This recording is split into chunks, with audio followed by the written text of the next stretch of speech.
وقفت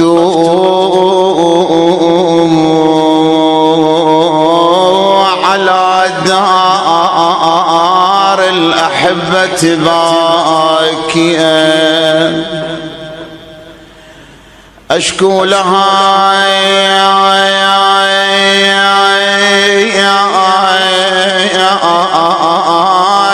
من شحة أحبابي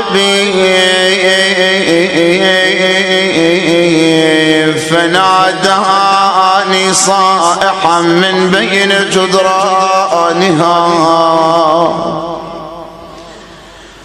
إنهم سلكوا إلى سبيل التراب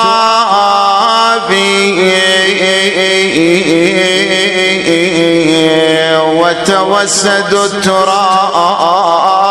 من بعد عزتي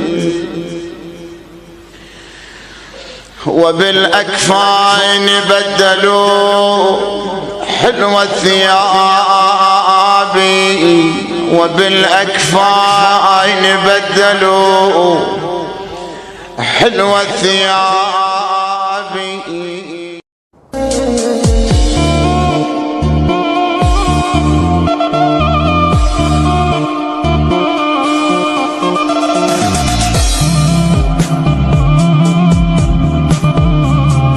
فقد الأحبة غربة.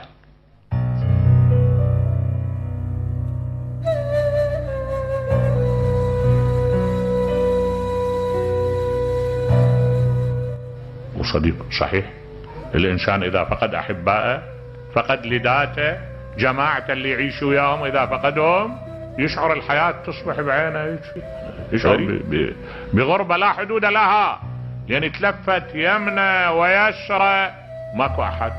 وهذا هو المعنى، هذا هو المعنى اللي كان يدفع الإمام أمير المؤمنين سلام الله عليه يطلع من الكوفة كلها يقول حب العرني لحظة يجي إلى المقبرة يقعد على المقبرة يبحث بالأرض.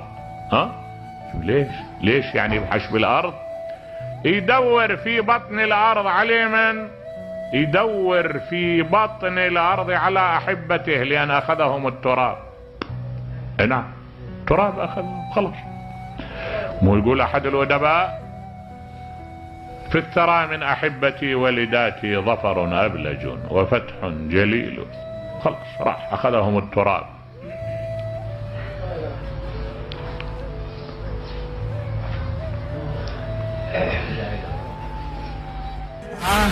لدهر فرق الأحبة والله فقد من نحب غربة. لدهر فرق الأحبة والله فقد من نحب.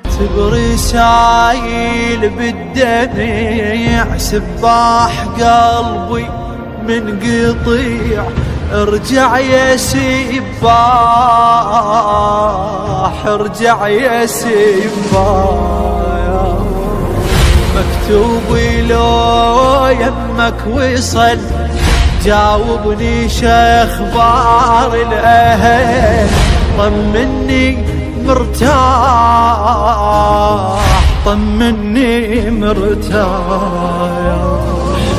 احكي لك وكل ألم وبقلب احس مثل السهم.